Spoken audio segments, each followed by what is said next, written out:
Friends చూసారా, ఎల్లిగడ్డల్ని చిన్న మంట మీద మనం ఇలా ఉంచితే కాలి ఇలా అంటే పొట్టు వచ్చేసింది. చూసారా, అంటే పెద్ద పెద్ద ఆవకాయలు అలాంటి ఎవరైనా పెట్టుకునే వాళ్ళు ఉంటుంది చూడండి. అసలు కాలి ఇలా అనేస్తే వచ్చేసింది చూడండి. అసలు ఎంత గ్రేట్ ఇదిగో. లేకపోతే ఎంత కష్టపడి ఈ వేలు నొప్పి వచ్చేది నాకైతే. కాలి ఇలా అంటే చిన్న మంట మీద ఒక 2 నిమిషాలు అటు ఇటు అనేసి కాల ఇలా ఇలా ఇలా ఇలా అనేస్తే సరిపోతుంది. చూసారా ఎంత ఈజీ. అబ్బా అబ్బా, ఇన్ని రోజులు ఈ విషయం తెలియక అమ్మ వెళ్ళిపోయాలని భయపడేదాన్ని. చిన్న టిప్పే కానీ ఎంత ఉపయోగపడేది.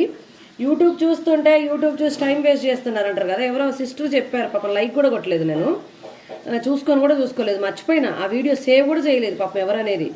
ఇలా లైట్గా చిన్న మంట పెడితే ఇలా అంటే తొక్కలు వెళ్ళిపోతాయి అన్న విషయము తెలియక ఎంతమంది ఆడపడుచులు ఇబ్బంది పడుతున్నారండి. వీటి కోసమే గంటలు.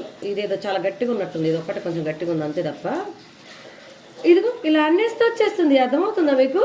సూపర్. ఇలా ట్రై చేయండి. లైట్గా చిన్నగా మంట పెట్టేసి బంద్ చేసి ఆ తర్వాత ఇలా అన్నారంటే తొక్క ఎంత ఈజీ. ఖాళీ ఇలా అంటే వచ్చేస్తుంది. చూసారా, అట్టిపండు తొక్క వచ్చినట్టు. ఇదిగో అసలు ఎంత ఈజీ. సూపర్.